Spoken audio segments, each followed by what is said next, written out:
Bueno, Martín, bienvenido a Chile en Claro. Un gusto. Un gusto, Tomás. Un agrado estar aquí contigo. Esperemos que esta sea la primera de muchas colaboraciones en el futuro para que está completamente, como digo, bienvenido. Y aquí todas las opiniones son válidas. Estamos en busca de un país más abierto y con más tolerancia al debate. Así espero que sea. Ahora, yo quiero iniciar esto con una pregunta que cae de cajón, en virtud de la edad. Digo, ¿por qué un joven entra en la democracia cristiana? Muy buena pregunta. Nosotros como Mesa Nacional de la Democracia Cristiana igual no hemos entrado con esta interrogante, porque somos un partido que necesita crecer. ¿Por qué entrar entonces? Yo creo que la democracia cristiana igual ofrece algo que ahora en política no se ve tanto, que es seriedad a la hora de llevar las cosas. Nosotros somos un partido con una doctrina bien sólida.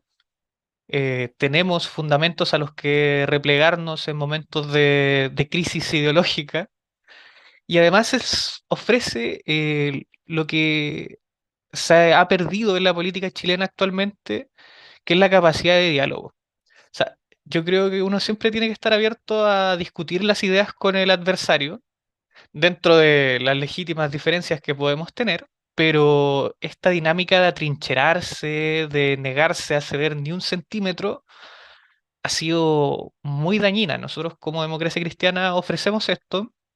Bien se ha visto en la negociación del proyecto Mega Reforma que si bien nosotros estamos en contra y votamos en contra de la idea de legislar, no nos cerramos a la posibilidad de dialogar con el gobierno para hacer que ese proyecto fuera algo aceptable para la ciudadanía. Nosotros propusimos, por ejemplo, dividir la parte de reconstrucción que a todo Chile le gusta y de separarla de la parte tributaria que genera tremendos problemas y que es en la raíz del rechazo a este proyecto.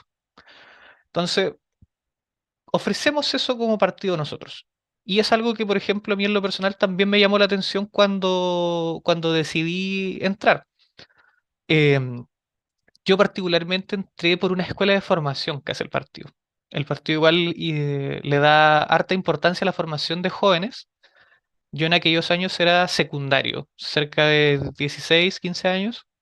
Ingresé a esta escuela de formación donde nos entregaron herramientas de habilidades blandas para hablar en público, gestión municipal, parlamentarismo, una pincelada de todo, habilidades prácticas y habilidades teóricas que también uno debe tener, cosa de que uno pueda ver que el militante demócrata cristiano es una persona preparada. Entonces, yo creo que eso es algo muy valioso, lo que en lo personal también a mí me atrajo, más toda la rica historia que tiene y bueno, en lo personal también mi historia familiar.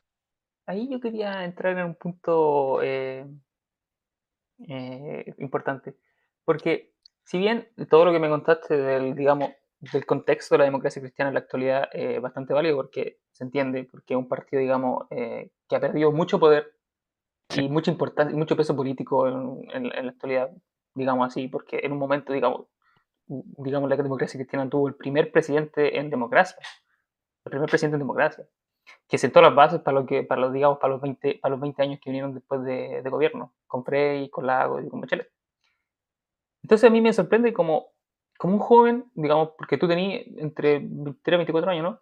23 años. 23 años, eh, adhiere a este pensamiento porque estamos en el tiempo de las peleas, de los gritos, donde cada extremo ofrece mayores soluciones, entre comillas, y son más atrayentes. En cambio, la democracia cristiana siempre ha estado, como se dice ahí, donde calienta el sol, como se dice ahora. Entonces, como que atraiga a jóvenes, me sorprende mucho, pero como bien me lo podía imaginar, también tiene que ver muy fuerte la parte de formación, la parte familiar, que probablemente en tu caso debe haber sido, no sé, de tu padre o de tu abuelo, que debe haber sido un militante o debe haber comulgado demasiado con la idea de la democracia cristiana en su totalidad. Entonces tú lo tomaste como, me imagino como, oye, mira, esto tiene un poco más de centrismo, es lo que escucho en mi casa, aquí no se habla de, oye, vamos a destruir a este o a este otro porque piensa distinto, ¿no? Aquí nos podemos sentar en la mesa y conversar de forma abierta, ¿no? Sí, exactamente. Bueno, igual mencionar lo que dice es verdad. La democracia cristiana durante estos años ha perdido bastante poder político, por decirlo así. Pasamos de ser uno de el partido, si es uno de los partidos y si es que no el partido que tenía más parlamentarios, cerca de 30 en el retorno de la democracia e incluso más cuando gobernaba Eduardo Frei Montalva, dos presidentes, a ahora tener ocho diputados y tres senadores solamente. Eh, bueno, sí, personalmente mi abuelo era es demócrata cristiano, fue dirigente del partido también y siempre ahí lo vi, mi abuela también lo fue. Fueron referentes de cómo hacer política y siempre vi de ellos esta como interés por ayudar al otro y de conversar las cosas. Siempre uno ha escuchado esto de que hablando se entiende la gente.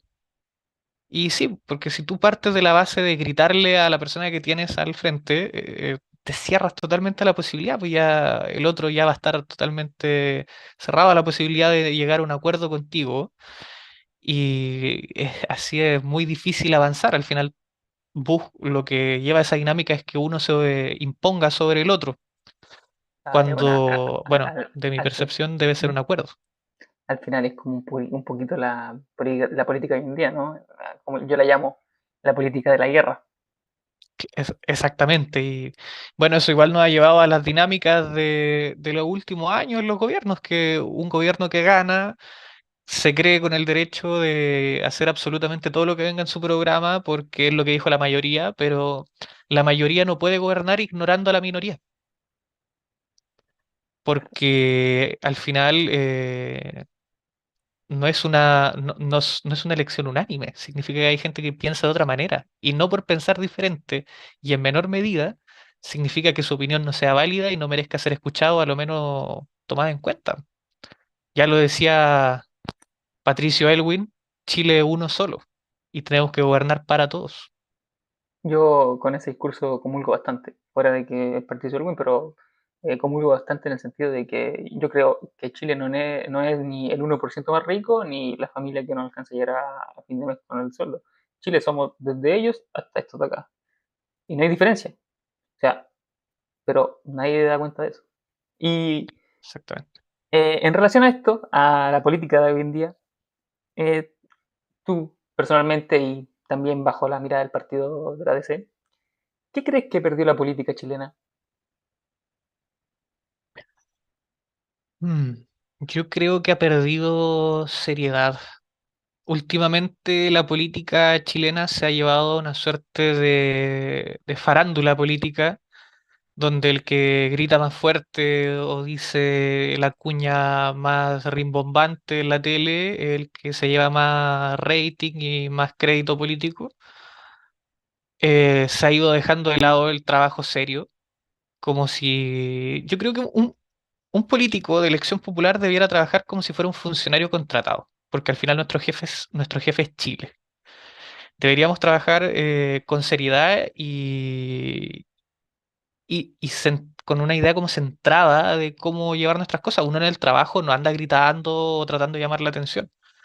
Acá últimamente se, se- se- se ha tomado la política, esta dinámica, lo conversábamos también en los programas como Sin Filtro, donde todos están gritando, o los programas en los matinales o paneles de opinión, donde es imposible llegar a un acuerdo porque tienes a un grupo de gente acá y otro grupo de gente acá que jamás van a llegar a un acuerdo porque van simplemente a gritarse que tú eres esto, tú eres esto otro y no hay ninguna intención de buscar una manera en la que ambas visiones logren conciliarse lo más posible.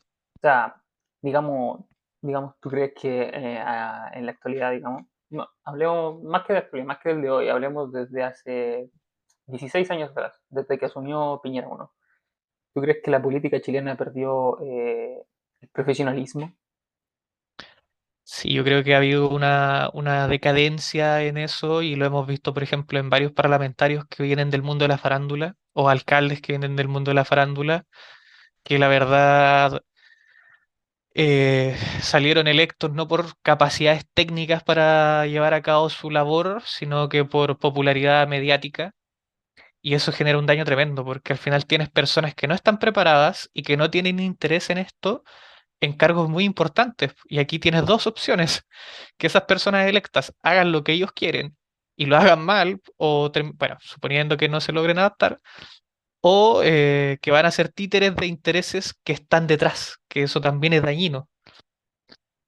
Pero aquí puede caer de cajón una cosa que yo le he dado vueltas hace tiempo, es que si hablamos del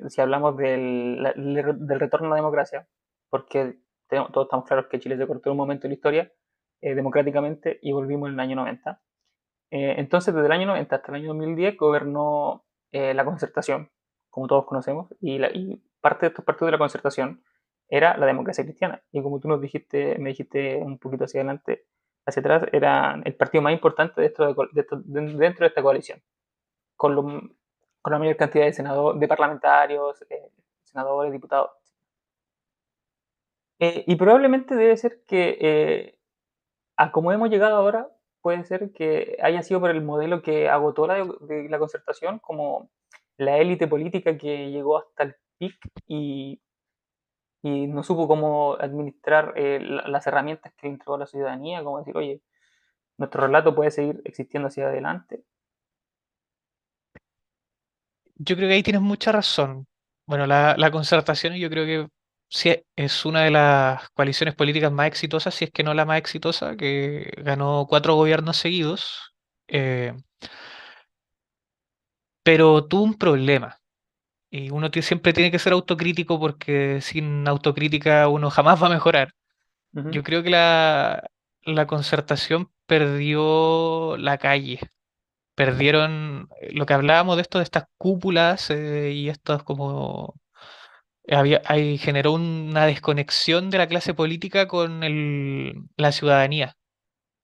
O sea, yo estoy en contra de este populismo actual, donde los políticos buscan ser semi-influencers o panelistas de programas televisivos más que parlamentarios. ujú. Pero el ser serio no significa estar desconectado y no conocer a tu gente. Ser serio no significa ser alguien inalcanzable, como oh, es el senador, nadie puede hablar con él. No, yo creo que los políticos deben ser sencillos.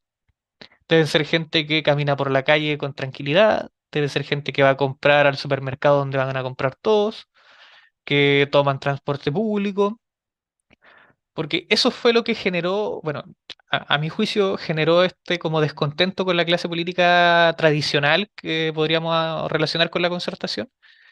¿Qué es eso? Que es gente que se acostumbró tanto a ser gobierno, tanto a ser autoridad, que se le olvidó cómo ser un ciudadano común y corriente del país. Y Probablemente y eso, claro, fue demasiada profesionalización del cargo que se olvidaron, como dices tú, de decir, oye, yo no soy solamente un senador, o sea, no soy aquí Superman.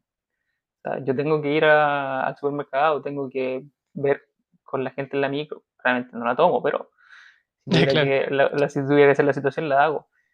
Y probablemente, como tú bien mencionas, yo creo que esto fue el principio del fin en la seriedad del cómo se hace política, porque está el cómo y la política que se hace. Y aquí estamos hablando del cómo se hace política, porque hoy en día estamos todos claros de que la política ya no es una cosa, digamos, bella, bonita, como lo describía Platón en sus libros. No, se transformó en una cosa más urbana y como que está muy bien, porque se abre para todos. Pero se le perdió un poco el respeto, así como, oye, Ujú. no significa que si yo pienso derecha y tú piensas izquierda, nos tenemos que entrampar en una pelea que no tiene fin. O sea, lo importante, y yo también aquí entro en otro escritor, como dice Nietzsche, para que los dioses existan, lo importante es que tiene que existir muchos dioses. O sea, para que existan conversaciones, tienen que existir muchos puntos de vista Exacto. y aguantarse unos con otros, porque si no el discurso no va a crecer nunca y no va a ser rico. Y aquí es donde uno se perdió el rumbo político, que yo creo que aquí sí podemos ser drásticos y decir que la concertación, si bien no hizo crecer en muchos ámbitos y nos hizo avanzar en muchos ámbitos, perdió el rumbo más importante, perdió el rumbo del relato y perdió la profesionalización entregó la política, porque no supieron administrar el mayor éxito que tuvieron. Sí, exactamente. Al final, el de estar tantos años en el gobierno te genera eso también. Te genera una suerte de creerte como dueño de la verdad o acostumbrarte a estar en ese lugar. Y cuando un político ama más el asiento de honor y de que lo aplaudan en los eventos, más que al servir a su propia gente, están mal, po. O sea, Bueno, yo valoro lo que hay un poco. ¿Ah? ahora tenemos un poco de esos políticos ahí como los No, del PDG, ¿no? sí, no. Yo valoro un poco lo de la política actual, esa cercanía que tienen varios parlamentarios, que no de andar con las personas y todo lo demás, y con la gente, o sea, no en el sentido como lo dice el partido de la gente, que la verdad creo que es un partido populista que no tiene mucho rumbo, pero el andar con las personas, andar con la ciudadanía o ser una persona normal es lo que te da una visión clara de lo que necesitas y también tener una visión a largo plazo y propulsar políticas de Estado y no políticas de gobierno. Es que ahí está el problema, es que yo creo que el ciudadano a pie, porque digamos que la política, si bien un poco ahora más se humanizó, entre comillas, sí, la política sigue siendo una élite. Sí, digamos, el poder legislativo, el poder judicial, el poder ejecutivo siguen siendo una élite. Por más que ahora sea un poco más fácil llegar a ser diputado o concejal, porque existen otros tipos de cargos que antes no existían, sigue siendo una élite estando ahí. O sea, no sé, digamos, apareció, por decirlo, no sé, Don Mario, que era un campesino que sacaba las papas no sé, en Valdivia. Y se postuló a concejal, salió concejal. Un poco él después digamos, se elitizó, porque entró al círculo de la política.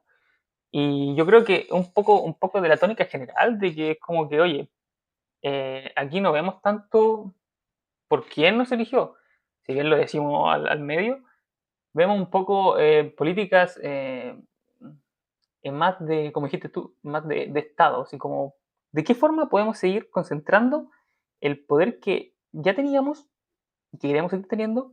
Y si podemos aumentarlo, mejor, pero no perder tanto. Sí, eso es. Yo creo que la ambición dentro de la política que lleva a la corrupción igual es lo que te genera eso. Bueno, Orwell en Rebelión en la Granja lo retrataba bien, esa metáfora de la Revolución Rusa, donde los cerdos llegaban por algo y después terminaban adorando lo mismo que criticaban. Eso te genera un problema. Y ahí también entra la labor de los partidos en seleccionar bien a sus candidatos, que un candidato y un político debe obrar para los demás, o sea, invertir más esfuerzos en el bien de los demás que en el bien propio. Cuando invierte más esfuerzos en su bien propio que por el de los demás, ya no está aportando realmente. O sea, yo comulgo mucho con esta frase, fuera de que sea digamos, de las entrañas de la DC, o probablemente un pensamiento tuyo, pero yo comulgo con que el servicio público al nivel de administración tiene que ser por la vocación de servir al otro, Exactamente. casi rozando en un tema santo. No quiero santificar a ningún político, pero en el sentido de No. que yo doy, como decía el preguntado, dar hasta que duela. Yo voy a hacer Ujú. lo mejor que pueda porque creo que puedo hacer lo que mejor pueda. Pero si llego allí y me pierdo el horizonte porque son muchos, digamos, Sí, hay muchos factores hay muchos que factores nublan la visión en política, hay muchas que te hacen perder tentaciones el además. horizonte. Hay que estar, ahí el problema también pasa a ser nuestro, de quienes votamos a esta gente, como decir, oye, eh, este personaje va a tener lo correcto, va a tener, digamos, el kilo político para decir cuando se le presente el problema de fondo, sea cual sea. No quiero aquí minimizar el debate a como lo hacen los libertarios de decir los parásitos que se roban la plata, ¿no? cuando tengan que hacer lo correcto en el sentido de, oye, mira, tenemos que legislar de esta forma porque tenemos que, ahora pongamos un caso estúpido, tenemos que achicar el Estado para que, no sé, para que la ciudadanía crezca, o tenemos que agrandar el Estado para ir en busca de quien no tenga. ¿Vamos a hacerlo? No vamos a hacerlo. ¿Esto me afecta a mí o no me afecta a mí? Yo creo que ahí un poco es donde tenemos nosotros la culpa, pero es también un poco que esto es una lógica un poco filosófica, que los líderes que tiene cada país o cada, digamos, cada pueblo, no quiero referirme a pueblo en el sentido comunista de la palabra, no, pueblo porque es la palabra que se me viene, que tiene la ciudadanía, son lo que merece la ciudadanía. Entonces tú dices, los líderes que tenemos ahora, sea izquierda o derecha, ¿son eso que nos merecemos como país? Buena pregunta. Ahí tú podrías culpar a alguien de errar por desconocimiento. Hace falta mucha educación cívica en el país.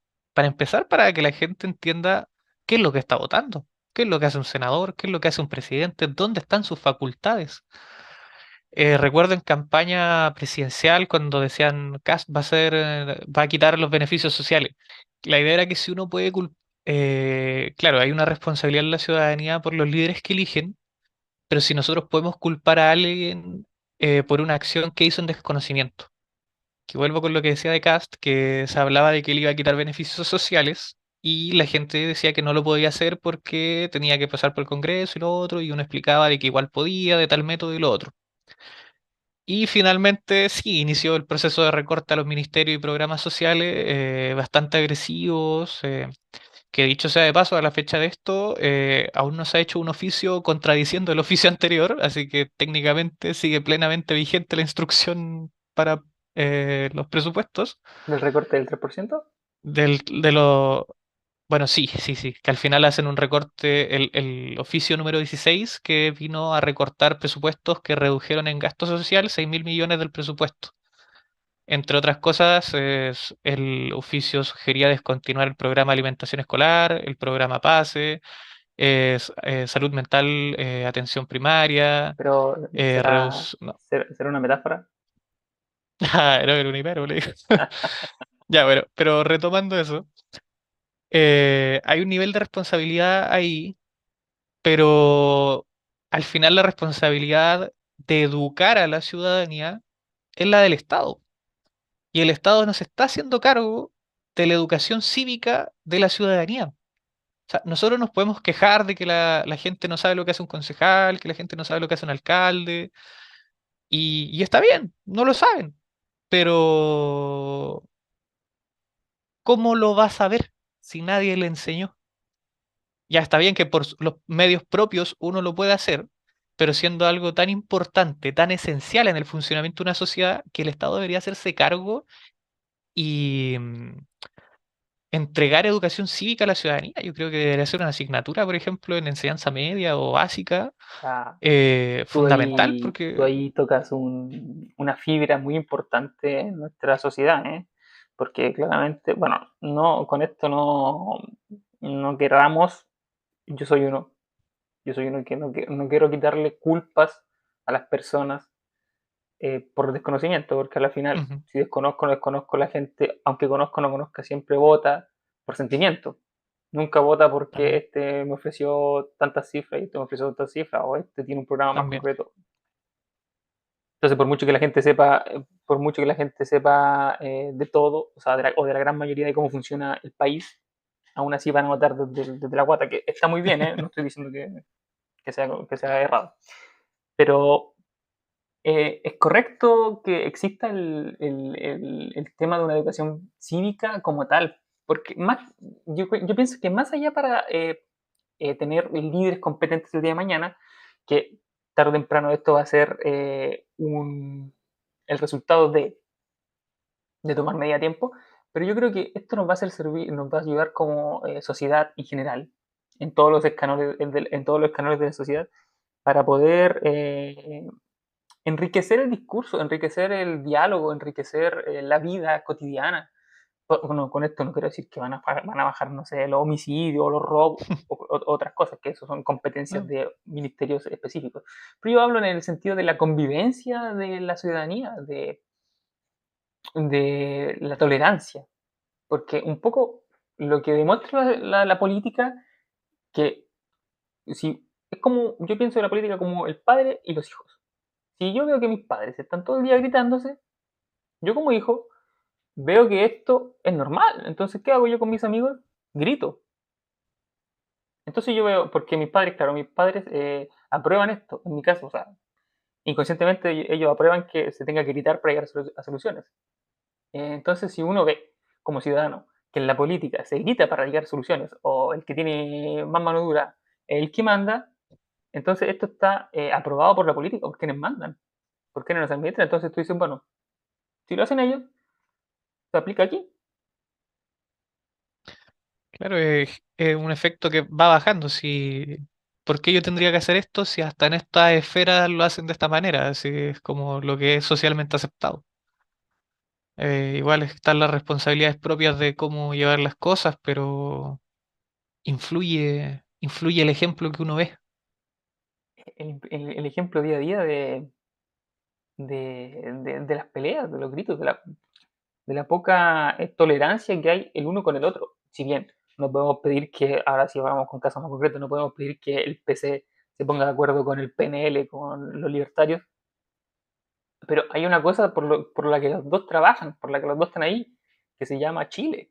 O sea, Exactamente. evidentemente por ideología, por concepción del partido, el PC no puede estar de acuerdo con lo que propone, con lo que propone libertarios, pero tendrían que llegar tarde o temprano a un acuerdo mutuo, de decir, oye, mira, hay que ver por el país. Exactamente, y bueno, al final volvemos a lo que hablábamos al inicio, esta política de las trincheras. Fuera de las diferencias ideológicas, hay un problema de que no van a comulgar por la posición que ya tomaron. Parten de la base de que si el adversario lo dice, yo tengo que estar en contra, sin siquiera hacerle un análisis más profundo si de verdad yo estoy en contra de eso. Y así no se puede avanzar.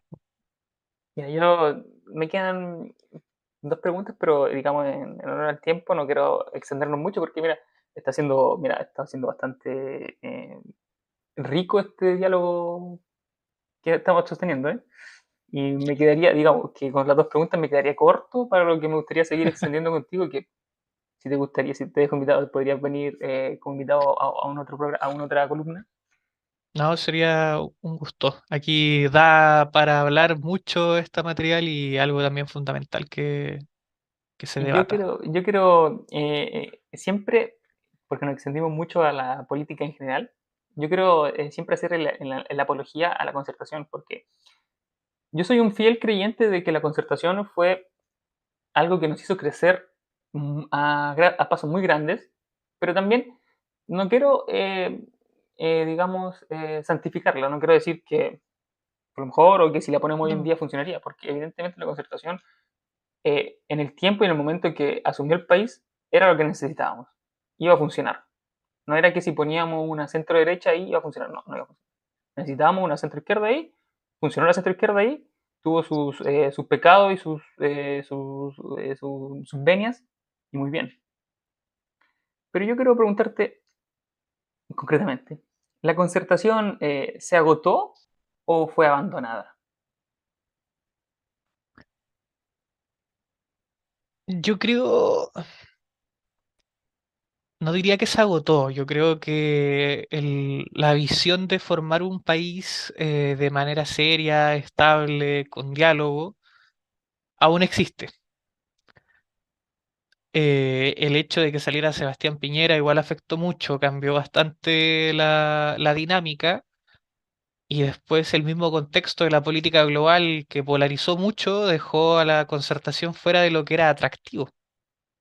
Finalmente se fue dejando un poco de lado por algunos partidos para tomar las modalidades nuevas que llevaban al éxito político, que era esta dinámica de ser más visible, gritar más.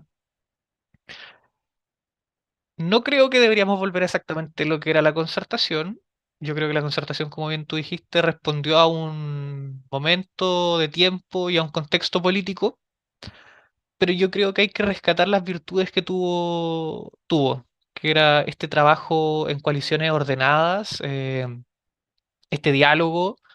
No se hicieron saltos a lo mejor tan grandes como se pudieron haber hecho, aunque se intentaron, pero se corrió el cerco que era el objetivo al final.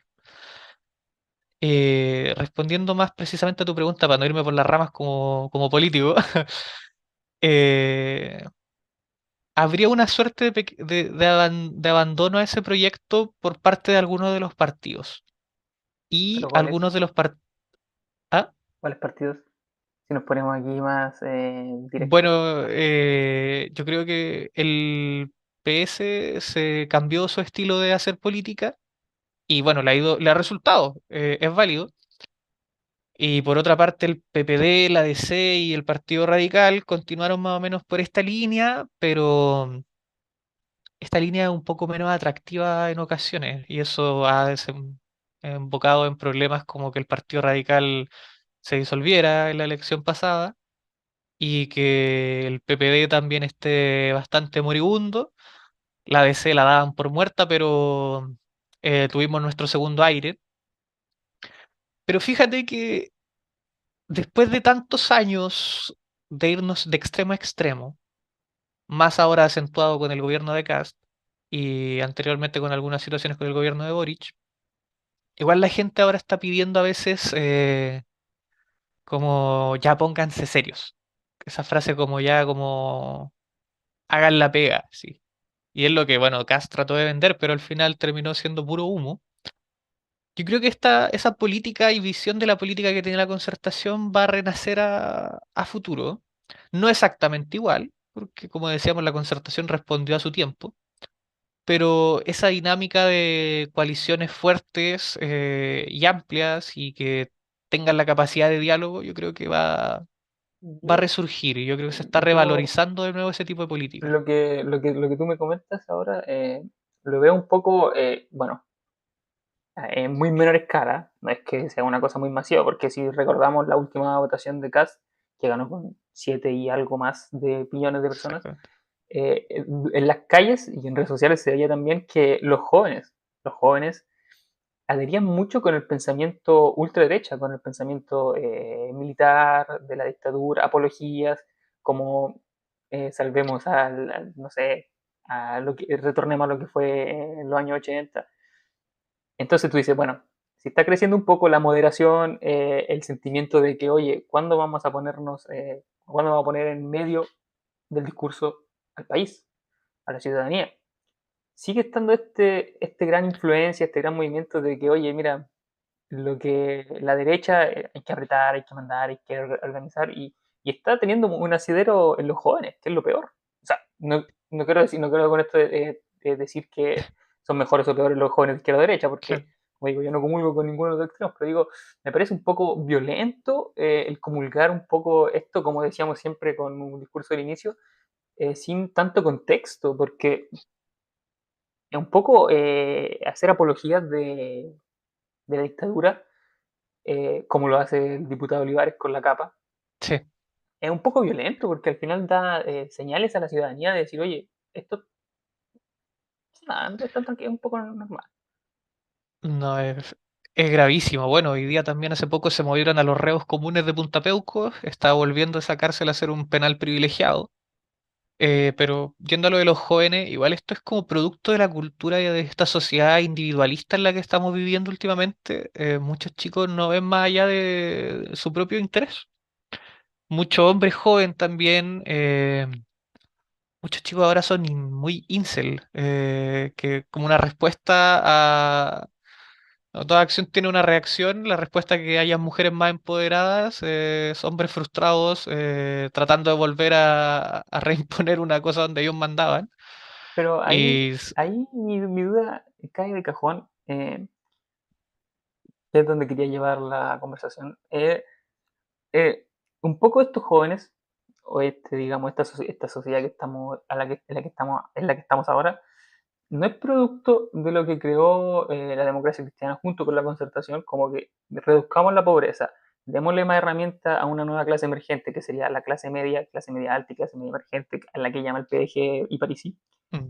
Eh, pero le dimos todas las herramientas posibles ahora, pero no le dijimos cómo utilizar las herramientas. Entonces, empoderamos a una ciudadanía, la llevamos a, porque la concertación gobernó con el modelo de la Constitución del 80, que es el modelo Exacto. capitalista, que yo no estoy diciendo que esté mal. Al final es el modelo que nos sirvió, el modelo que nos sacó adelante y probablemente si lo administramos mucho, un poco mejor, podemos sacar algún rédito más. Claro, la concertación con la socialdemocracia, tratando de ajustar el modelo neoliberal a lo más social posible.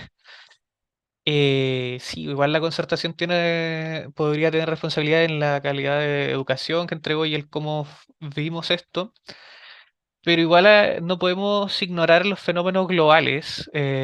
La juventud a nivel global en general ahora está así con, no sé, el auge de las redes sociales, que todos los chicos quieren ser influencer, youtuber, de sacar su vida por delante solos, así como mi propio jefe, estos podcasts de pseudoeconomía, que a temprana edad igual les meten ideas contra los impuestos, por ejemplo, igual afectan.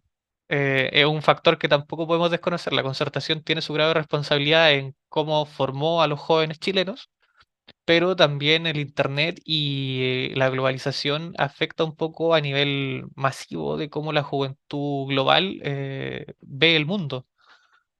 Em, bueno, yo particularmente en el caso de Chile, yo jamás podría estar en contra de decir que los impuestos son un robo, como he escuchado a algunos chicos de mi edad, porque yo soy un hijo de la educación pública. Yo estudié en una escuela municipal, en un liceo municipal, y estoy estudiando en la universidad con gratuidad. Entonces, me atiendo en el hospital. Yo le debo mucho más al Estado de lo que el Estado me ha sacado a mí con IVA o cualquier otro impuesto. Y uno ve los resultados, pues, pero hay otras partes que ven como que no, no, que fuera el Estado y todo esto, porque solo yo y mi interés personal. Y yo Sea, creo que si vieran los resultados de no haber Estado, lo pedirían de vuelta. yo creo que ahí eso es un discurso más, digamos, de nivel ideológico de cómo lo que Sí, se pretendía o dónde llegamos o un poco más de análisis de la sociedad y de cuáles son las bases de esta sociedad de hoy. Pero si hablamos un poquito a grandes rasgos, la sociedad de hoy, los jóvenes de hoy son los hijos de la clase media que surgió de los años 90. Entonces, un poco, exacto, digamos, el individualismo que existe hoy es porque se existió de la clase que surgió de la pobreza, porque evidentemente cuando exacto. veníamos de la dictadura existía este fenómeno de las ollas comunes, ¿no? Entonces teníamos que Sí, satisfacer digamos, un problema primordial, que era el techo y la comida. Entonces teníamos que reunirnos muchas personas, muchas familias exacto, alrededor, ya sea del adulto hasta el niño, a comer en una olla común. Y en esta olla común que había una persona que cocinaba, que generalmente eran las juntas de vecinos, lideradas por mujeres, y teníamos que juntarnos todo el barrio y ahí generábamos comunidad, generábamos nada de individualismo, porque teníamos que ¿no? compartir con el vecino, conocerlo, porque compartíamos todos el mismo problema, teníamos hambre. Pero claro, llegó la concertación correctamente con el hecho de vamos a bajar la pobreza. Lo lograron. Lo logra. Pero, como te decía al inicio, nos dieron muchas herramientas. Le dieron a nuestros padres la posibilidad de Sí, comprarse un auto, de poder comprarse una casa, y a nosotros de estudiar en la universidad. Porque, evidentemente, antes, en los 90, era muy difícil estudiar en la universidad. Y después nosotros, de los 2000, del 2005 en adelante, del 2006, con la crisis, ya es con la casi revolución como un chilena, hecho de que hay que ir a la universidad. es una obligación ahora. Si no vas a la universidad, Sí, como casi que un tonto. Eh, entonces yo creo que un poco, si dejamos fuera un poco el estatus global, también un poco la sociedad chilena es culpa, no culpa en el sentido de que ustedes en la concentración fueron el culpable de todos los males, pero no supieron conducir a decirle, oye, mira, aquí tienen las herramientas, digamos, aquí tiene esta caja de herramientas exacto. usted, ciudadanía. Probablemente antes usted no llegaba a esta caja de herramientas, pero de esta caja de Ahora la herramientas tiene. la tiene y se utiliza así. Ahora, usted con su criterio puede decidir si esto es lo mejor, se utiliza así la herramienta o la utiliza durante el tiempo o la utiliza toda hora, pero nosotros le damos las instrucciones de cómo utilizarla, le enseñamos y perfecto. Pero yo creo que un poco la concertación se encargó de juntar las herramientas en la caja, repartirlas a la gran mayoría y decirle, bueno, se las dimos. Ahora Vean lo que hagan. vean lo que hagan. Pero claro, la ciudadanía reclamaba y un poco el sentimiento que se ve hacia adelante y sigue estando en las calles como que, oye, ¿y cuál es nuestro rumbo? ¿Qué hacemos? Sí. Como tenemos Claro, mucho, pero no tenemos identidad. ahí hay un grado de responsabilidad por parte también, obviamente, de la coalición, de la concertación. Y después venimos con que topamos con 2010, que hubo ¿cómo explicarlo? Un vaivén político que yo creo que eso generó también un daño tremendo, que es la falta de las políticas de Estado. La concertación gobernó durante muchos años, 20, harto tiempo. Pero al final las políticas no terminaron perdurando como con una visión, pues una vez que se dejó el gobierno, se dejó de ver como esta situación y ya iban de acá para allá, de acá para allá, de acá para allá, y genera una inconsistencia, pues. Y ahí pasa lo que decías tú, que la gente quedó con las herramientas sin saber para dónde ir, sin saber qué hacer. Ahí hay un mea culpa igual de la concertación que pudo haber plasmado mejor como políticas de Estado a largo plazo, o pudo haberlo hecho mejor. Por supuesto, de hecho la concertación igual tuvo sus grandes problemas que generaron problemas, como el CAE, que era en un inicio una propuesta para buscar financiamiento que terminó endeudando a la gente de manera horrible, pero, pero hay que aprender de esos errores, pues sí, obviamente los tuvo, no es perfecta, jamás lo podría decir que lo fuera. La democracia cristiana igual tiene su responsabilidad, el PPD, el Partido Radical y demás. También tenemos que, bueno, esto ya es más difícil de hacer, pero una lectura específica de cómo se dieron cada política, porque uno ve en qué momento pasó y cómo quedó, pero la historia suele dejar en el olvido los proyectos originales o cómo fue la discusión parlamentaria o cuáles fueron las limitaciones que hubieron. Yo eh, hace unas pocas semanas leí un paper del año 2006 que escribió, no recuerdo ahora, pero era un académico de la Universidad de Chile, del año 2006, hablando de los problemas que enfrentaba la concertación en ese momento y qué necesitaba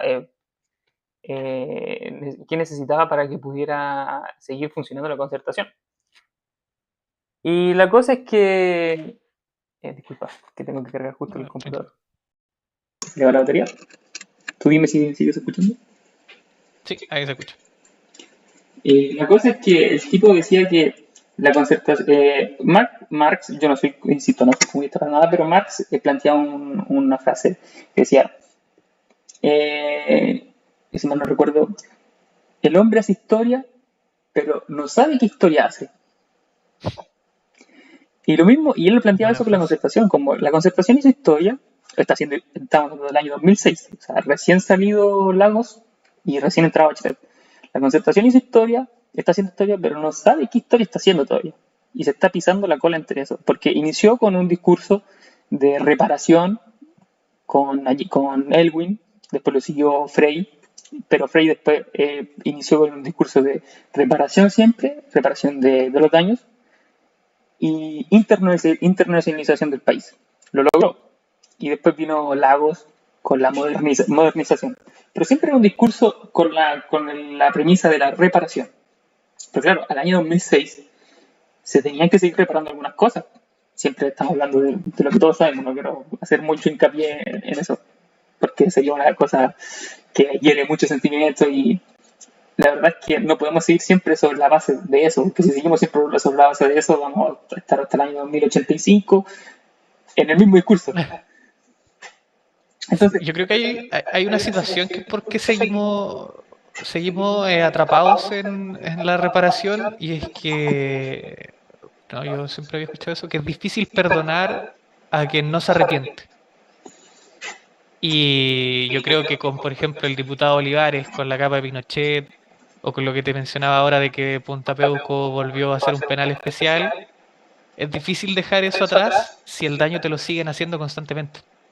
Sí, bueno, Sí, ahí caemos de nuevo en lo del inicio, que también qué clase no, es la calidad de político en la que nos merecemos como sociedad.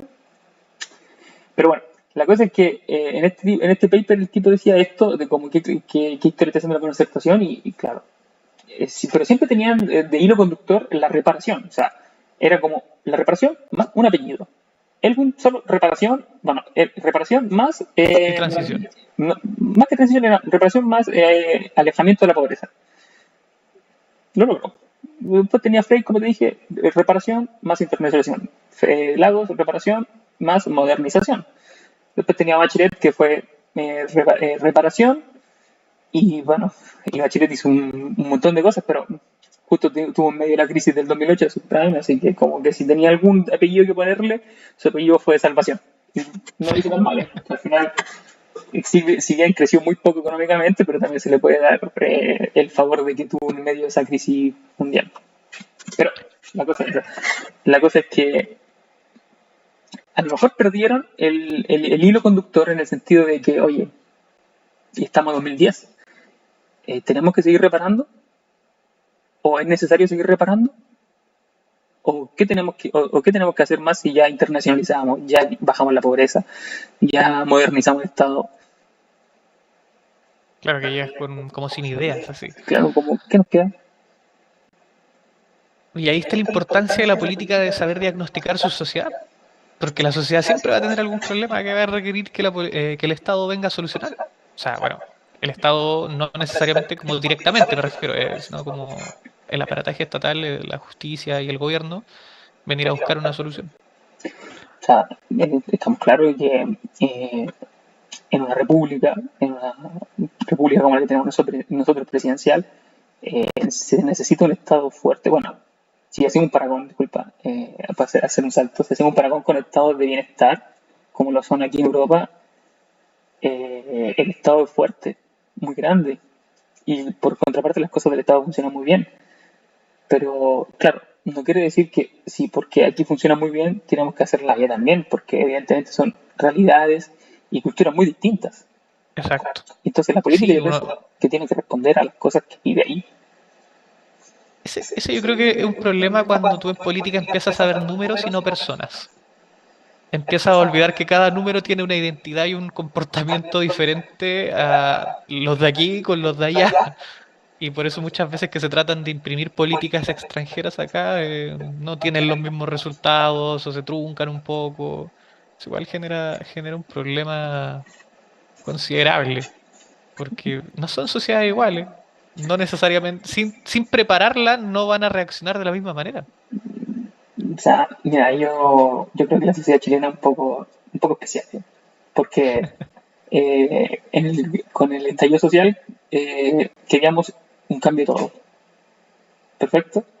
Y probablemente yo creo que si al 2018, en octubre, diciembre, le hubieras preguntado a cualquier persona en la calle, te habría dicho, no, yo estoy de acuerdo con que se cambie todo, con que hagamos todo de nuevo, porque esto tiene que ser todo nuevo, porque realmente esto está mal. Es un sentimiento general. Pero claro, después cuando se tuvo que ir a aprobar la constitución que se escribió por primera vez, que fue la de la convención constituyente, Sí. salió a votar gente que no iba a votar, pero era Chile. Que tú decías, si yo salía a la calle y le preguntaba a esta gente en noviembre del 2019, en noviembre del 2018, ¿qué quería? Me decía cambiémoslo todo. Y ahora salgo a la calle y esta gente no me la encontraba.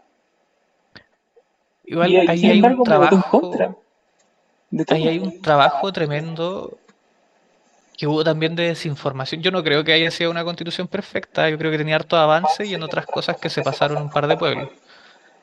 Pero, por ejemplo, el discurso de que te van a quitar la casa, yo a mucha gente la escuché decir que votaba rechazo porque le iban a quitar la casa, como si fuera una verdad absoluta. O que yo jamás se me va a olvidar esto. En primer año de la universidad, mi profesor de Historia del Derecho, 45 alumnos en su sala.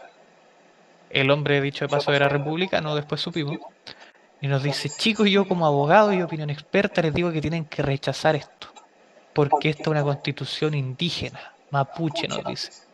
Y si se aprueba, yo como funcionario de la policía local, que créanme que sé lo que les digo, Usted vive en Nacimiento, van a expropiarle todo el pueblo para dárselo a los mapuches. Imagínate alumnos de primer año de la universidad, 18, 19 años, impresionables, viendo a un profe universitario por primera vez y ese profe te dice eso. ¿Qué impacto genera si cuando fue la elección nos dice, chiquillo, yo como funcionario del juzgado les puedo decir que por favor no váyanse para la casa al tiro porque tengo información privilegiada de que el Partido Comunista tiene planeado desconocer los resultados y tomarse las cosas por la vía armada? Hay barricadas planeadas y todo esto. Así que enciérrense en la casa. O sea, había también un trabajo de desinformación a la evidentemente, población tremendo, si nos donde vamos, mucha gente votó en base a ideas falsas y no porque consideraran que fuera lo mejor o lo peor para Chile. si nos vamos a hilar más fondo, y si hilamos más hondo con la forma de gobernar de la derecha, siempre en base a la desinformación. Pero yo te quiero decir que la izquierda, yo no sé cómo Tomás También. Mochati, que Tomás Mochati cada vez que habla en sus columnas, yo soy un fan de Tomás Mochati en la columna que hace los días lunes, me parece. Dice, no es con ánimos de empatar, cuando habla en contra de Kast y después habla en contra de Boric, no es con ánimos de empatar. Yo digo, sí, esto es con ánimos de empatar, porque decir que la izquierda, o sea, que la derecha funciona siempre con la desinformación, la izquierda no es muy distinta. No, los extremos funcionan así.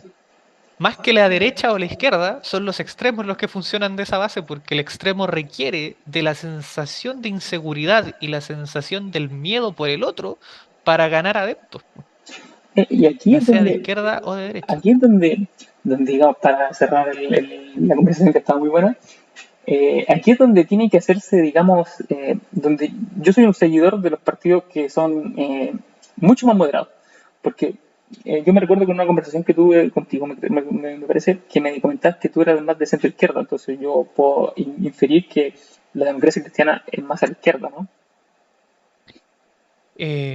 Sí, yo me considero una persona de centro izquierda. La Pero, democracia cristiana en Chile ujú. también es un partido de centro izquierda y la democracia cristiana se autodefine como un partido de vanguardia, que viene de la doctrina social de la Iglesia y del principio del humanismo cristiano de Jacques Maritain, con principios como el comunitarismo, no comunismo, comunitarismo de comunidad y la solidaridad y ayuda al prójimo. Y aquí es donde yo Entonces, digo, bajo esa lógica, nosotros tenemos que hallarnos dentro de la centroizquierda y una visión eh, social más que individual, porque no profesamos individualismo, yo profesamos aquí vida en es comunidad. donde yo tengo eh, digamos, mi naciente pensamiento en voz alta. Me dice, si se quiere crear un movimiento netamente del centro, como lo quiso crear Emmanuel Macron aquí en Francia, pero Emmanuel Macron venía desde la izquierda, así que evidentemente un pensamiento mucho más del centro, pero siempre con atisbos de la izquierda, aunque él diga que nosotros que él también toma parte de partidarios de la derecha que quieren unirse, pero claro, se atañen a lo que diga el Partido General, que es un poco más a la izquierda, siempre el centro. Si en la política en general, o digamos la sociedad entera en Chile, necesita un poco más de mesura, más de poner la pelota al piso en términos futbolísticos, necesita más un partido netamente del centro, o sea, la tercera vía que se le ha llamado siempre, que siempre se ha querido instaurar, pero que nunca ha podido tener como un peso a largo plazo, siempre es como que dura un par de años y después se va. Si tienen que crearse una vía del centro, solo del centro, la democracia cristiana podría estar ahí sabiendo que tiene un par de ideas con la izquierda, o no sé, o decirte, por ponerte otro ejemplo, en el caso de que no se disuelva un Evópoli, que dicen nosotros somos centro derecha, pero responden a la derecha. ¿Podrían estos dos partidos confluir digamos, en un movimiento, en una congregación de partidos solo del centro que responden solo en un centro? Eh, yo creo que se podría trabajar en equipo y en conjunto, más no sé si hacer una coalición o un solo partido, porque igual hay ciertas diferencias sustanciales que nos diferencian y no nos hacen poder ir en una misma línea. Que entre lo que cabe la centro derecha también está cerca del centro, pero tiene visiones igual más conservadoras y más individualistas de la percepción de la sociedad.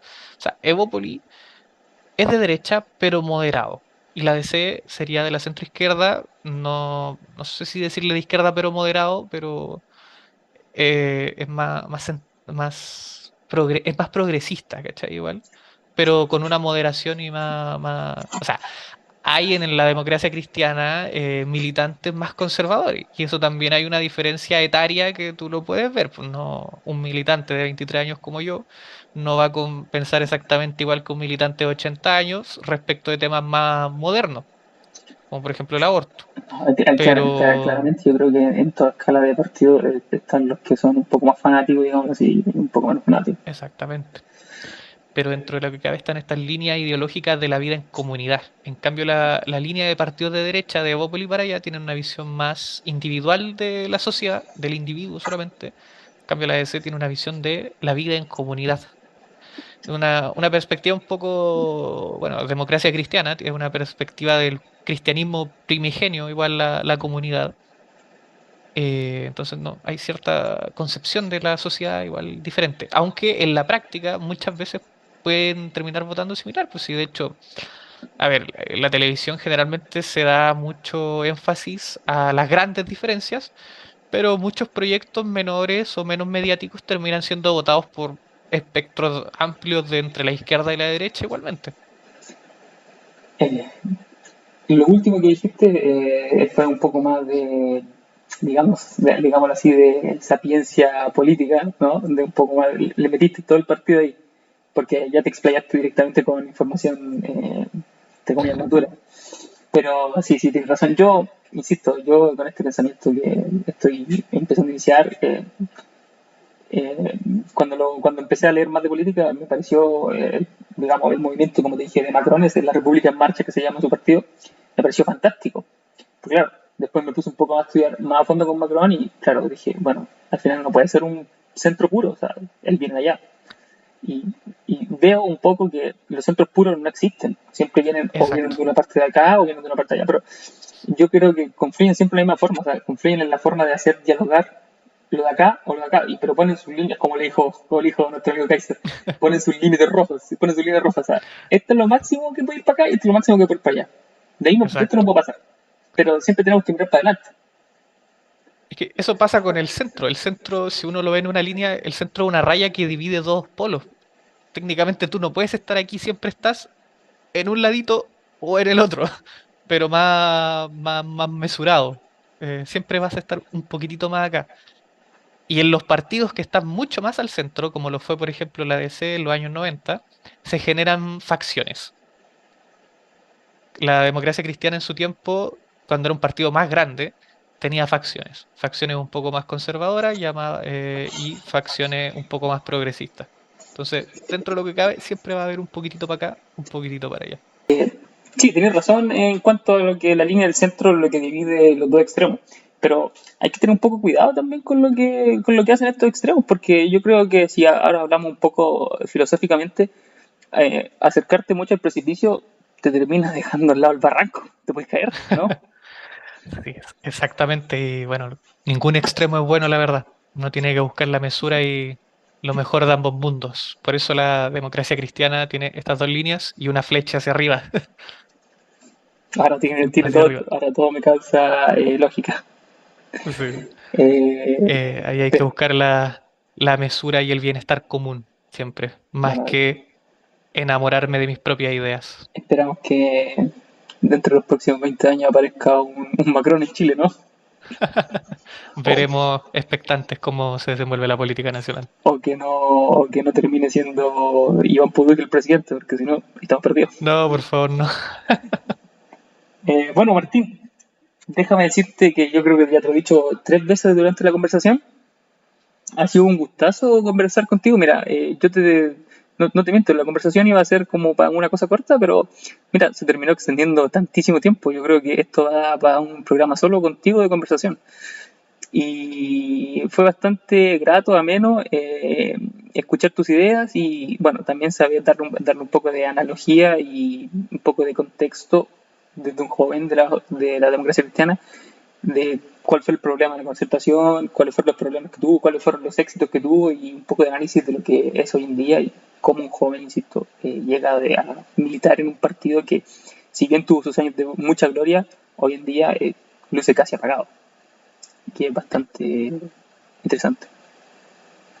Sí, igual fue un gusto poder conversar este rato contigo, Tomás. Una conversación bastante enriquecedora. Pudimos abordar hartas cosas ahí. Analizar la concertación, que es un fenómeno político interesante con sus detractores y fanáticos, con sus luces y sombras. Esperemos que esto se pueda repetir en alguna ocasión. Ahí para explayarnos más a detalle también de varios temas que, puta, que da para harto este mundo de la política. Sí, te dejo, que insisto, te extiendo nuevamente la invitación, que aparezca un disco rayado, ¿eh? Estás invitado cuando quieras a seguir compartiendo tu opinión en este canal de Chile en Claro TV, donde todas las opiniones son válidas, siempre y cuando exista el ánimo y la capacidad de razonar y dialogar con el otro, aunque piense de forma muy distinta a ti, porque eso es lo que busco con Chile en Claro TV, y también esparcir esta voz, digamos, a nivel un poco más social, con jóvenes, mediana edad y más adultos que puedan tener este ánimo de dialogar, de decir, oye, mira, no tengan el miedo de sentarse a la mesa y decir, oye, vamos a hablar yo de izquierda, tú de derecha, de hablar de política. Porque existe este miedo de que aquí no se habla de política porque vamos a pelear. Y no tiene por qué ser así. Exactamente, por eso valoro mucho este trabajo que haces tú. Una ciudadanía informada es una ciudadanía más competente. Esta labor de la educación cívica es tremenda, es una labor de todos nosotros, también del Estado, como mencionamos, pero una responsabilidad nuestra también. Felicidades también por este trabajo, Tomás. Muchas gracias, Martín. Bueno, eh, te dejo tus palabras al cierre, pero primero quiero despedirte con los honores que amerita el momento.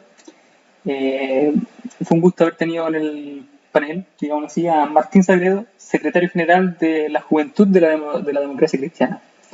Ahora todo tuyo la pantalla, si quieres dar algún mensaje o hacer alguna invitación. Bueno, dirigirme a la gente, invitarla a involucrarse en la política. Esta es un arte muy hermosa. Si se utiliza de buena manera, se pueden dar muy buenos resultados. Acá en política siempre se debe velar por el bien de la comunidad más que por el bien propio de uno. Hace falta más gente que participe en esto. Entre más participemos, mejor será. Y tomándoselo con seriedad, responsabilidad y humildad. Martín, que sabes palabras, ¿no? Muchas gracias por tu intervención. Que Gracias a ti, tengas Tomás, por la un muy buen invitación. día. Chao, chao. Chao, chao.